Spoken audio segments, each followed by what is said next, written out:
नमस्कार। महर्षि अगस्त वैदिक संस्थानम के इस पटल से कल से हमने एक चर्चा प्रारंभ की है गोस्वामी तुलसीदास द्वारा रचित पार्वती मंगल और इसका कालिदास के कुमार संभव से एक तुलनात्मक शोध विवेचन। यह लोकनाथ द्विवेदी सलहकारी जी ने वर्ष 1945 में संपन्न किया था। उनकी उपलब्ध कराई गई पांडुलिपि के आधार पर, जिसे हम संपादित कर तुलसी मानस प्रतिष्ठान भोपाल से शीघ्र प्रकाशित कर रहे हैं, उस पर आधारित विवेचन है। कालिदास के कुमार संभव के सप्तम सर्ग में क्या है, उससे अपनी बात को आरंभ करते हैं। शिवजी ने अपने द्रुतगामी गणों से संपूर्ण देव, यक्ष, प्रेत, वेताल आदि को निमंत्रण दिया और उनके आगमन पर उनका यथायोग्य सत्कार किया। फिर बारात की तैयारी में लगे। उधर हिमालय ने भी संपूर्ण नगादियों को सागरों, नदों, सरोवरों और वनस्पति आदि को निमंत्रित किया। वे नाना भांति की भेंट सहित उपस्थित हुए। हिमालय के यहाँ मंडपाच्छादन आदि वैवाहिक मंगलाचार होने लगे। आज पार्वती का वधू रूप में मांगलिक स्नान और श्रृंगार हुआ। शिव जी की बारात चली। उसमें दिव्य रूपधारी ब्रह्मा समधी बने। इस समय श्री हरि और देवराज इंद्र के साथ सभी देवता शोभा देते थे। विविध दिव्य वाद्य गीत से वायुमंडल गूंज रहा था। शिवगण के भूत प्रेत आदि की शिव विवाह के समय की उमंग और तरंग अवर्णनीय ही थी। हिमालय की राजधानी के समीप जब बारात पहुंची, तब श्रीहरि ने हास्य के उद्देश्य से सब देवताओं से अपने गणों के साथ पृथक पृथक होकर चलने का संकेत किया। इस समय शिव के साथ शिवगण के भूत प्रेत बेताल आदि भी की विभत्स और भयानक लीला अद्भुत थी। शिव जी विष्णु के व्यंग पर हंसे। नगर के लोग जो आगे से बारात के दर्शन को आ गए थे, वे शिव और शिवगण को देख भयभीत हो गए। उनके घोड़े हाथी भाग निकले। रोके जाने पर भी रुके नहीं। बालक डर से प्राण लेकर भागे। शिव जी की बारात का समाचार घर घर फैल गया। उस समय मैना पार्वती के भविष्य पर चिंतित हुई। इस समय गुणनिधि हिमालय ने उन्हें शिव की महिमा समझाकर चिंता त्याग करने को कहा। वे सावधान हो मंगल साज करने लगे। यहाँ शिवजी ने बारात लेने को आए आगवानों का ध्यान कर मंगल के अवसर पर अपने योग बल से अपने अशिव वेश को मंगल बना लिया।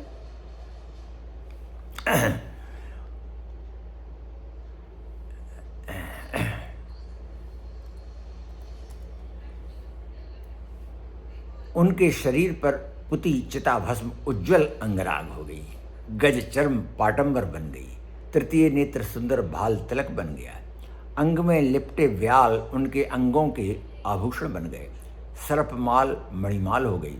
उसमें शिव की सुंदरता के सन्मुख भगवान विष्णु और देवराज इंद्र के सुंदरतम रूप चंद्रमा के सन्मुख तारों की तरह दिखाई देते थे। वेद निधि से सानंद विवाह संपन्न होने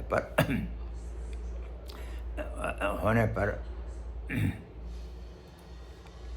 स्वागत सत्कार के पीछे 5 अंकों वाला एक नाटक खेला गया, जिसमें वर शिव और वधू पार्वती से देवादि और पर्वतादि सम्मिलित हो आनंद लेते रहे। इसके पीछे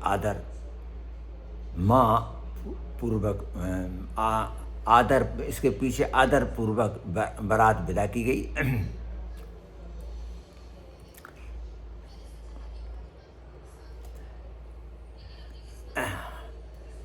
हिमालय के सत्कार और उनकी विनय की सबने सराहना की। इधर शिवजी के साथ पार्वती जी की विवाह करते समय माता मैना व्यथित हो उठी। उन्होंने शिवजी से प्रार्थना की कि पार्वती उनकी प्राणाधार है। शिवजी उन्हें समझाकर पार्वती जी के साथ कैलाश पहुंचकर बारात में सभी सम्मिलित देवादिक देवादिक का यथोचित आदर मानकर शिवजी ने उन्हें विदा दी। इस मंगलमय घड़ी में शिवजी ने कामदेव को पुनः जीवन प्रदान किया, जिससे रति निहाल हो गई। फिर शिव सानंद पार्वती के साथ अपने सज्जित भवन में पहुँचे, जहाँ सखियों के हास विलास और अपने गणों की विलक्षण आनंदमयी क्रीड़ाओं से वे प्रसन्न हुए। इसका कितना आधार पार्वती मंगल के महाकवि गोसाई तुलसीदास जी ने पार्वती मंगल में लिया है, और दोनों के कथानक से नहीं वरन निम्नलिखित संख्याओं के छंदों के मिलाने से ज्ञात होगा। कुमार संभव में सर्ग 25, सर्ग एक में 25 श्लोक हैं, सर्ग 1 में।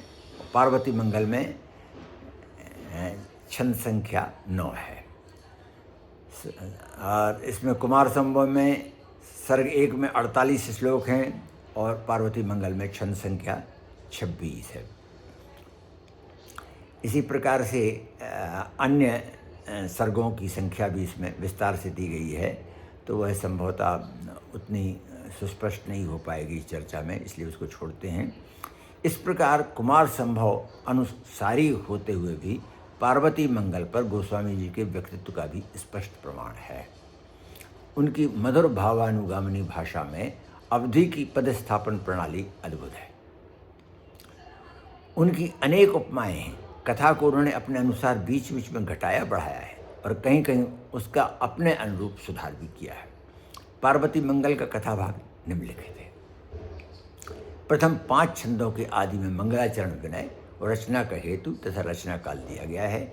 इसके बाद कुमार संभव के अनुसार ही हिमालय और मैना से कथा का प्रारंभ हुआ है। संपूर्ण पर्वतों के गुण निधान हिमवान धन्य हैं, जिनकी गृहिणी त्रिभुवन की नारियों की मणि है। उनके पुण्योदय की सराहना किन शब्दों में की जाए, जिनके यहाँ जगत जननी ने स्वयं जन्म लिया। जब से मंगल खानी भवानी की उत्पत्ति हुई है, तब से हिमालय के घर नित्य नवीन रिद्धि सिद्धि और संपत्ति की वृद्धि होने लगी।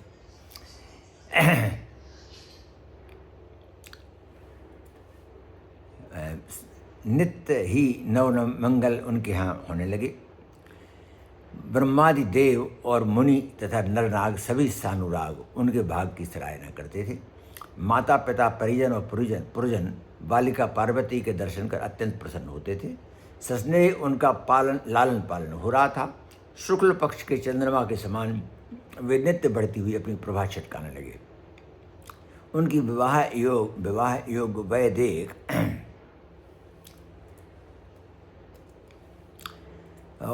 मैना और हिमालय योग वर की चिंता करने लगे। इसी समय एक दिन देवर्षि नारद जी उनके अतिथि बने। नारद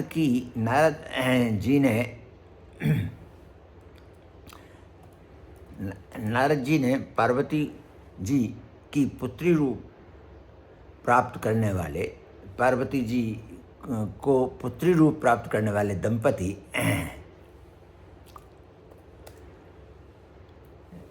के सौभाग्य की भूरी प्रशंसा करते हुए समीपस्थ पार्वती के विधाता द्वारा बंदनीय बोरे वर की योजना के बारे में भविष्य बतलाया।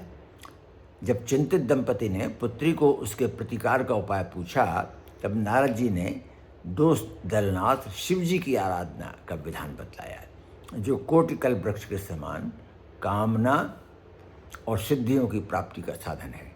नारद जी यह कहकर अंतर्धान हो गए कि जब हिमालय के आश्रम में शिव जी तप करने हेतु पधारें, तब पार्वती पूर्ण मनोयोग से उनकी आराधना करें तो सिद्धि अवश्यंभावी है।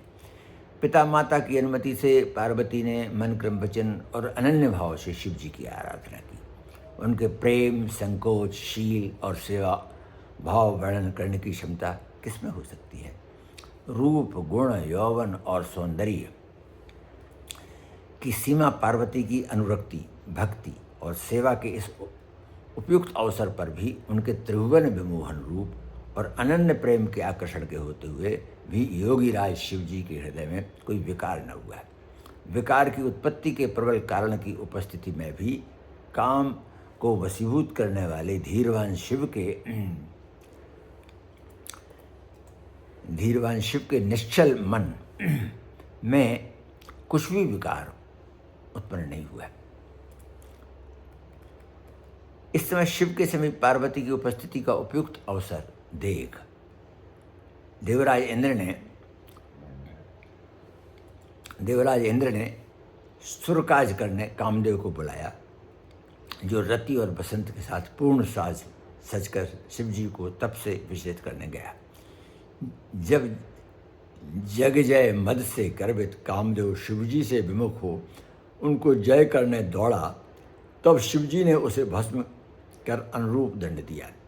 काम को शिव विमुख होने की गति प्राप्त हुई। उस समय रति पतिहीन हो जाने से विसूरने लगी।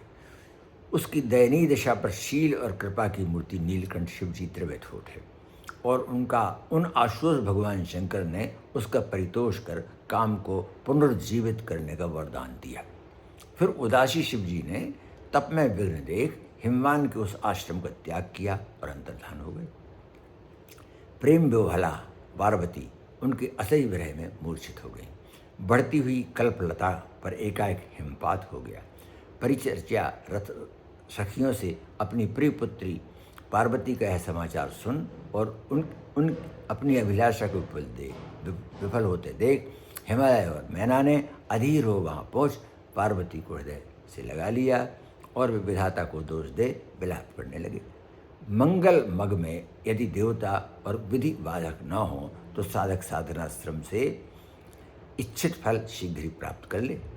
कठिन तप के कायक और मानसिक क्लेश बतलाकर पार्वती को कठिन तप करने के संकल्प व्यर्थ करने का संकल्प किया गया, पर उस उपदेश का अनन्यव्रती पार्वती पर कोई प्रभाव न हुआ। उन्होंने मन को तप हेतु दृढ़ कर सबका समाधान करते हुए सबको समझाया और पिता माता की आज्ञा प्राप्त कर वे अगम तप करने लगी। उस समय एक सखी मात्र उनके साथ रही और सब विवश हो अपने घर लौट गए। इस बार पार्वती भोगों को रोगों जैसा जान मान त्याग कर मुनियों की कल्पना से भी अगम अभूतपूर्व तप में लीन हो गई। जिन कोमलांगी पार्वती के शरीर का स्पर्श करने में रेशमी कोमल वस्त्र भी अपनी कठोरता पर लज्जित होते थे, उन्होंने हर हेतु शरीर अर्पण करने का अति कठिन तप ठाना। निद्रा और क्षुधा आदि की भी सुधि बुलाकर पार्वती ने जो घोर तप किया उसकी सराहना तीनों लोगों ने की। परिचारिका के प्रेमपूर्ण प्रबल आग्रह से वे कभी कंदमूल फल ले लेती थीं और कभी थोड़ा सा जल पान कर रह जाती थीं। उनके अनेक दिन तो सूखे बेल पत्र खाकर ही व्यतीत हुए। आगे चलकर जब उनने बेलपत्र भी त्याग दिए तब बेलपत्र भी त्याग दिए तब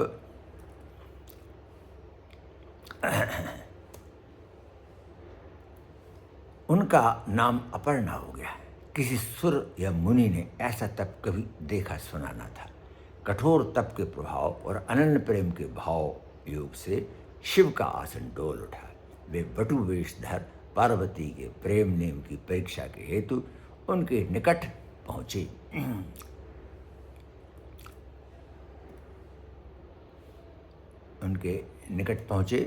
स्वयं पहुँचे। शिवजी को पार्वती की दशा देख खेद हुआ। उनका हृदय भर आया और उन्हें मन ही मन अपनी कठोरता पर खींच हुई। तदनंतर बटु वेशधारी शिव ने पार्वती के कुल की प्रशंसा कर उनको जन्म देने वाले पिता माता की सराहना की। फिर वे अमृतमयी मधुर वाणी में पार्वती से कहने लगे, हे देवी, मैं साज स्नेहवश कुछ व्यय करता हूँ, आप अन्यथा न रहें। आपके जन्म लेते ही संसार में आपके माता पिता की कीर्ति फैल गई। सृष्टि रत्नाकर कि आप अनमोल नारी रत्न हैं। मुझे ऐसा लगता है कि आपको विश्व में कुछ भी दुर्लभ नहीं है। यदि आप वर के हेतु तप कर रही हैं तो मैं इसे आपका पागलपन ही मानता हूँ। जिस घर में ही पारस हो उसे स्वयं प्राप्ति के हेतु सुमेरु तक क्यों जाना चाहिए? मुझे आपकी इस घोर तपस्या का कारण समझ में नहीं आता। इसे सुन पार्वती के संकेत को पाकर सखी ने तप का कारण कह सुनाया। सुनते ही छद्म बटरूपधारी शिव ने कहा, यह तो मूर्खता है। जिसने आपको इस तरह क्लेश उठाकर बावरे हर को वर्ण करने का मत दिया, वह आपका विषम वैरी है। भिक्षा से उदर पूर्ति कर नित्य श्मशान में सोने वाले और भूत प्रेत पिशाच आदि को साथ रख भांग धतूरा आदि का आहार करने वाले सरोष योगी, जिसे भोग भाते नहीं और जिसका नाम वामदेव है, जिसके 3 नेत्र और 5 मुख हैं, जिसके वस्त्राभूषण गज चर्म मुंडमाल और ब्याल हैं, को वर्ण करने को आप तैयार भी कैसे हो गई? कहीं कहाँ आपका अनुपम सौंदर्य, मुख और शील, कहाँ शिव का विशेष भयावना अमंगल वेश? आप मेरे आग्रह को मान बावरे हर का कदापि वर्ण न करें। आपको वर्ण कर जब हर बूढ़े बैल पर आपको अपने साथ बैठाकर चलेंगे, तब आपके माता पिता को, आपकी सखियों को तथा स्वयं आपको कितनी लज्जा होगी। इस प्रकार के अनेकों कुतर्क और शिव के विमुख बोल पर पर्वतेश हिमालय की पुत्री पार्वती का अचल मन किंचित भी नहीं डोला। सिंधु की ओर वेग से प्रवाहित श्रावण की सजल सरिता को सूप से रोकने का प्रयत्न सर्वथा व्यर्थ ही था। बिना मणि के फणी, बिना मणि के फणी प्राण त्यागता है और बिना जल के मीन जीवित नहीं रहती। जो जिस पर हृदय से अनुरक्त है वह उसके दोष गुण नहीं गिनता। बटु की इस कटु वाणी के बोल पार्वती के हृदय में विषम बाणों के समान लगे। उनके नेत्र अरुण हो गए, भ्रुकुटियाँ चढ़ गईं और अधर फड़कने लगे। क्रोधावेग से थर थर कांपती देह वाली पार्वती सखी की ओर देखकर बोली, हे अली, इस बकबक करने वाले बटुक को यहाँ से शीघ्र विदा कर। जहाँ कोई सयानी स्त्री हो वहाँ जाकर यह उपदेश करे। मैं तो बावले के प्रेम में बावली हूँ, यहाँ उसके उपदेश का क्या काम? बाद का व्यर्थ विस्तारी क्यों करना? जो जिसे भावे वही उसे मीठा है। अवसर देख बटरूपधारी शिव से कहा कि व्यर्थ कुतर्क करना अनुचित है। प्रीति की रीत को न जानकर बात करना विपरीत प्रभाव डालता है। शिव साधु हैं, उनका निंदक मतिमंद होता है। साथ ही शिव निंदक सुनने वाला भी बड़ा पाप का भागी बनता है। उस समय पार्वती के प्रेमपूर्ण वचनों को सुनकर और उनके अविचल पावन प्रेम का परिचय पाकर करुणा सागर शिव जी बटरूप त्याग प्रकट हो गए। उस समय शिव के सुंदर गौर शरीर पर विभूति विभूषित थी। विशाल कमल नेत्र, उन्नत भाल और सुंदर मुख मन को मोहने वाले थे। गिरिजा ने पुलकित शरीर और हर्षोत्फुल्ल सजल नेत्रों से उनकी रूप राशि देखी। प्रेम की अतिशयता से उनका कंठ गदगद हो गया। वे कुछ बोल न सकी, बार बार प्रयास करने लगी। प्रत्यक्ष शिव दर्शन करके भी वे यह न समझ पाई थी कि यह स्वप्न है या साक्षात। उनकी दशा वैसी ही थी जैसे जन्म के दरिद्री को पारसमणि पाने पर, जैसे जन्म के दरिद्री की के पारसमणि पाने पर होती है। उस समय अभिलेष थे। मनोरथ को सफल देख प्रसन्नता से पार्वती फूल उठी। वे ऐसे दिखने लगी मानो वे घर से उठकर अभी अभी खेलने आई हों। उनके रूप और तप पर शिव रीझ गए थे। वे सप्रेम पार्वती से बोले, पार्वती, आज तक मुझे किसी ने कभी अपने बस में नहीं किया था। तुमने अपने प्रेम और तप से मानो मोल ले लिया है। अब तुम जो कहोगी मैं वही करूँगा। मैं तुमसे प्रेम करता हूँ और अविलंब तुम्हें चाहता हूँ। महादेव के मृदु वचन प्रसन्नता से सुन कृशीलवती पार्वती ने उनके चरणों को स्पर्श कर अपनी पितु अधीनता बतलाई। साथ ही अपने पिता हिमालय से उनकी मंगनी करने और उनकी अनुमति से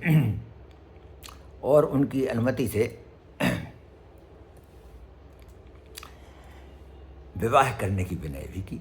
उस समय पार्वती का परितोष कर शिवजी उनकी प्रीति और व्यवहार नीति में प्रवीणता की प्रशंसा करते हुए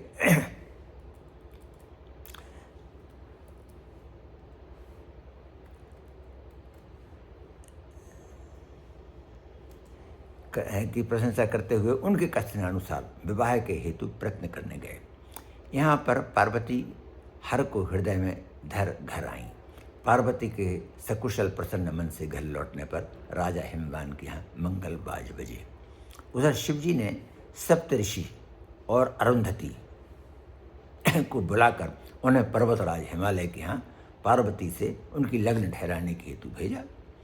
ऋषियों और अरुंधति ने वधू का दर्शन कर हिमालय से उनकी लग्न का निश्चय किया। हिमालय ने इस योग संबंध की इस योग्य संबंध को सहर्ष स्वीकार कर लग्न लिखवाई, जिसे सप्तऋषि अरुंधति सहित हर्षित कैलाश ले गए। उस समय हिमवान ने विप्रवृंद की पूजा कर कुलगुरु के आदेश से चारों दिशाओं में निवसित संबंधी स्नेही परिजनों सहित सभी को आदर निमंत्रण भेजा। स्वर्ण भूषण और चीरहार उपहार से सभी उपस्थित हो मंगल कार्य में सहर्ष सम्मिलित हुए। तोरण द्वार सजाए गए, मंडप बांधा गया जिसमें रेशमी रंग बिरंगी वस्त्रों में मणि मुक्ता और हीरों की कांति अनोखी छटा बिखराने लगी। यहाँ कैलाश पर ब्रह्मा जी ने सप्तऋषियों और देवों की उपस्थिति में शुभ मुहूर्त में लग्न बनवाई। उसके पीछे संपूर्ण देवताओं को निमंत्रित करने द्रुतगामी शिवगण भेजे गए। देवता अपने अपने गणों समेत सजकर निशान बजाते हिमपुर उपस्थित हुए। यहाँ नाना वाहन नाना वेश सजाकर शिवगण विचित्र रूप से तैयार हुए। वे उमंग की तरंग में नृत्य और राग रंग में मग्न विलक्षण ही थे। शिव जी का निमंत्रण पाकर श्री विष्णु और इंद्र आदि संपूर्ण देवता सदल बल सजकर आए। उनके आगमन पर शिव जी प्रमुदित हुए। सबका सम्मानपूर्वक स्वागत किया गया। फिर गए गए बाज बजाती बारात चली। देवांगनाएं विविध विमानों में बैठ आकाश से पुष्प बरसा कर मांगलिक मधुर गीत गाने लगे। अनेक शुभ शकुन हुए। चलते चलते जब बारात हिमालय की राजधानी के नगर के निकट पहुंची, तब विनोदी विष्णु ने देवताओं से अपने अपने समाज के साथ पृथक होकर चलने को कहा। ऐसा ही किया गया। उस समय विलक्षण रूपधारी प्रमथ गण की क्रीड़ा विचित्र ही थी। विष्णु के व्यंग को समझ शिव वहसे। इस समय वर के अनुरूप बारात कहकर विष्णु ने हास्य किया। बारात के बाजों की ध्वनि सुनते ही हिमालय की नगरी में खलबली मच गई। हिमालय का हृदय हर्षातिरेक से परिपूर्ण हो गया। ऐसे ही जैसे पूर्ण चंद्र का दर्शन कर पूर्णमासी के दिन समुद्र में ज्वार आता है, हिमालय और उनके परिजन और निमंत्रित लोग अगवान बनकर बारात को सादर लेने उपस्थित हुए। तब शिवजी के अशिव गुणों के भयंकर वेश और वायनों तथा उनकी विभत्स क्रीड़ाओं को देख वे भी अभिभूत हो गए। उस समय उनसे वहाँ ठहरा न जाता था और न वे अशिष्टता के डर से वहाँ भाग भी पाते थे। उनके रथों के पीछे घोड़े और हाथी ऐसे भयभीत हो लौट पड़े थे कि फिर लौटाने पर भी नहीं लौटे। शेष हिमालय आदि ने बारात का स्वागत कर उन्हें जनवासा में ठहराया। बालकों ने घर घर प्रेत बेताल और गणादि वाले बारातियों के समाचार सुनाए। साथ ही साथ बैल पर बैठे वर की वेशभूषा का भी वर्णन किया तथा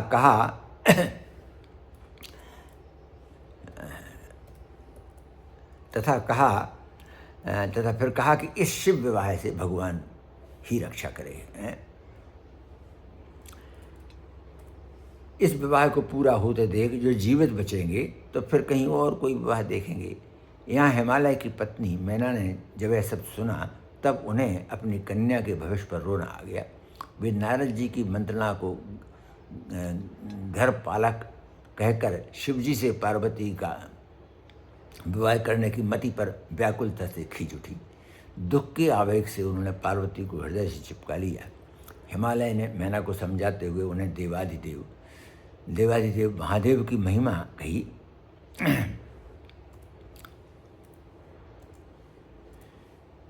जो निगम को भी अगम है। इसे सुनकर और समझकर मैना सामान्य हो गई।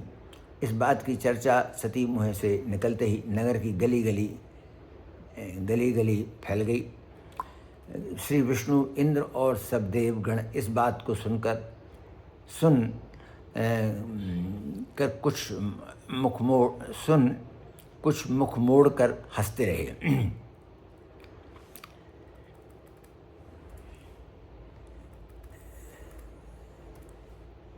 रहे।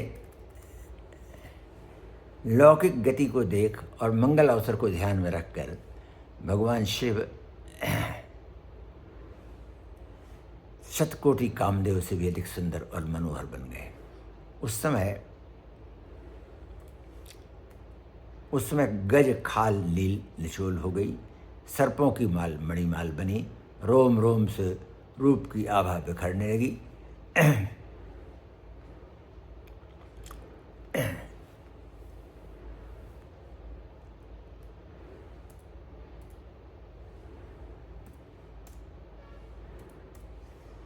भूत प्रेत और बेताल आदि मदन के भी मन को मोहने योग्य सुंदर मांगलिक वेश वाले बन गए। उस समय शिवजी शरद पूर्णिमा के राकेश और अन्यान्य श्री हरि इंद्र आदि देवगण नक्षत्र ग्रह से दिखते थे। पूर्वजनों की दृष्टि उन पर ऐसी ही थी जैसे पूर्ण चंद्र के चारों ओर से चकोरों की सृष्टि हो। जब लगन का मुहूर्त आया तो हिमवान ने वर समेत बारात को द्वार पर निमंत्रित किया। अर्घ देते हुए और पावड़े बिछाते हुए बारात को अगमान द्वार तक सादर ले आए। उस समय देवताओं ने आकाश में विभिन्न विमानों में बैठकर पुष्प वर्षा की और मंगल गान किया।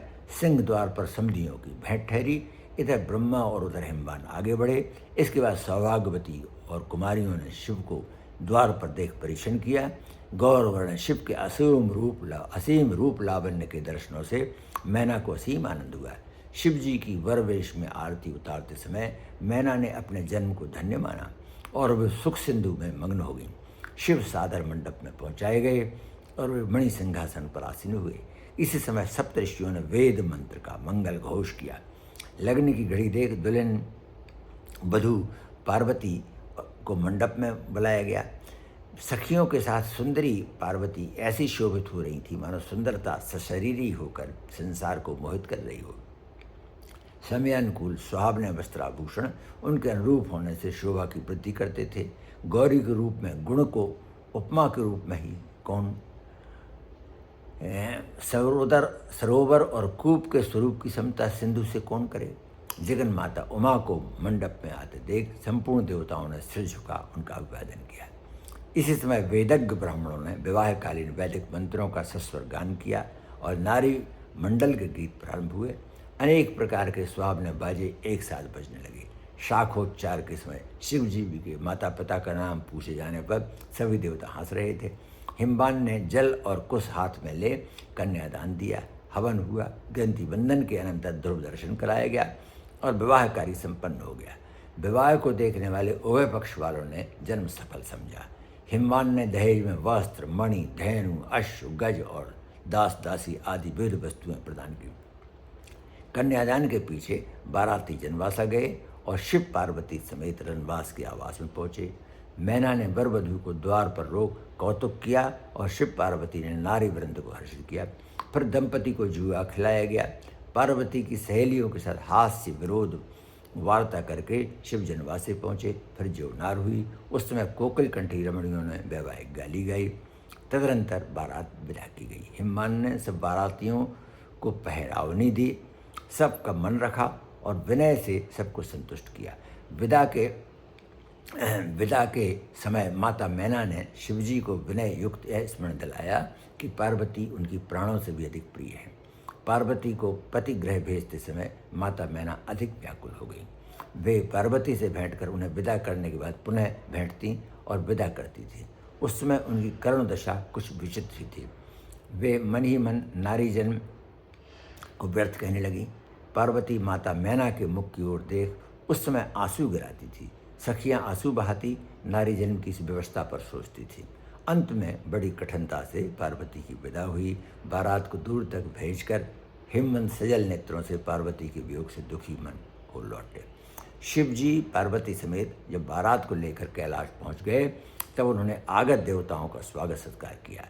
देवता उन्हें सिर झुका प्रणाम कर अपने अपने वास स्थान को पधारे। शिव पार्वती के उस विवाह से तीनों लोकों में आनंद छा गया। गोस्वामी जी की इस कृति की कथा और उसके क्रम का रूप रामचरितमानस के बालकांड में वर्णित शिव पार्वती विवाह से सर्वथा भिन्न है। मानस में पार्वती के तप और प्रेम की परीक्षा सप्तऋषियों ने ली है। इसमें कुमार संभव के अनुसार बटुवेशधारी शिव ने स्वयं उपस्थित होकर पार्वती के तप और प्रेम की परीक्षा ली। यद्यपि परीक्षा काल में शिव से विरक्ति कराने वाला और पार्वती की अनन्य निष्ठा बतलाने वाला वार्तालाप दोनों में लगभग एक सा है और प्रभाव भी एक सा ही कहा गया है, पर तप से शिव के स्वयं प्रकट होने में लौकिक के साथ अलौकिक की जो आध्यात्मिक अभिव्यंजना मनोवैज्ञानिक शैली के विकास में है, उसका पार्वती मंगल में निखरा रूप है। पार्वती के संकेत से उनके विषय में उनकी सहचरी का वार्तालाप पार्वती मंगल में कुमार संभव के आधार पर है, जिसका मानस में उल्लेख नहीं है। मानस में शिवजी विवाह के मंगल मुहूर्त में भी अपना अशिव वेश, चिताभस्म चर्चित अंग और व्याल विभूषण रखते हैं एवं साथ में भयानक प्रेत पिशाच भूत आदि बीभत्स कर्मा सेवक रखते हैं। यहाँ पार्वती मंगल में शिव विवाह की मंगल वेला में अपने योग बल से अपना मांगलिक विश्वभून रूप धारण करते हैं।